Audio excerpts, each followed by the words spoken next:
Faire de la photo de spectacle, c'est vraiment un bon défi en soi. C'est un défi parce qu'il faut se battre contre le peu de lumière qui se trouve sur scène. Puis pour réussir à faire ça, il faut avoir le bon équipement. Souvent, on va utiliser un réflexe avec des lentilles très lumineuses qui vont aller justement nous aider à aller chercher le peu de lumière qu'il y a sur scène.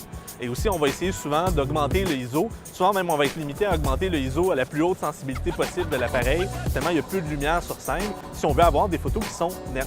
Donc, évidemment, c'est là la clé dans les 3 paramètres de l'appareil photo. Jouer avec l'ouverture et la mettre à son maximum, jouer avec le ISO et le mettre à son maximum pour aller chercher la résultante, un temps d'exposition qui est raisonnable, qui va nous permettre d'avoir une photo nette. Souvent, on me demande si l'utilisation de trépied en photographie de spectacle, c'est une bonne idée. On a toujours tendance à penser que lorsqu'il manque de la lumière, on va devoir utiliser un trépied pour compenser. Pourtant, c'est vraiment pas une bonne idée parce que ça nous empêche d'être mobile. Moi, souvent, quand je fais de la photographie de spectacle, je vais faire tout le spectacle en courant à droite et à gauche, je vais terminer en sueur. Je ne dis pas que c'est la seule façon de faire de la photo de spectacle, évidemment, mais ça donne une bonne idée à quel point le trépied peut être handicapant, finalement, lorsqu'on essaie de faire de la photo de spectacle. Pour le choix des objectifs, évidemment, un objectif avec une grande ouverture, c'est l'idéal.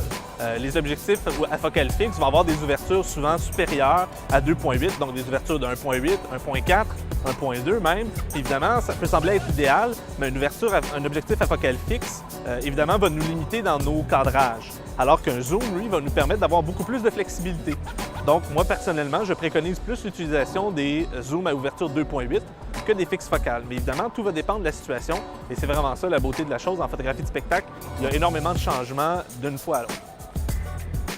À savoir si on doit faire la photo de spectacle en noir et blanc ou en couleur, j'ai une forte préférence pour la couleur parce qu'évidemment, on bénéficie, lorsqu'on fait la photo de spectacle, du travail d'un éclairagiste qui a conçu des éclairages avec des couleurs dynamiques, des choix et des agencements intéressants, aussi bien en profiter puis donner un look très coloré à nos photos.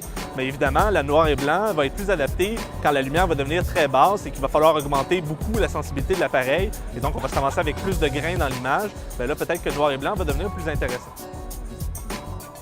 Alors, on se retrouve au festival.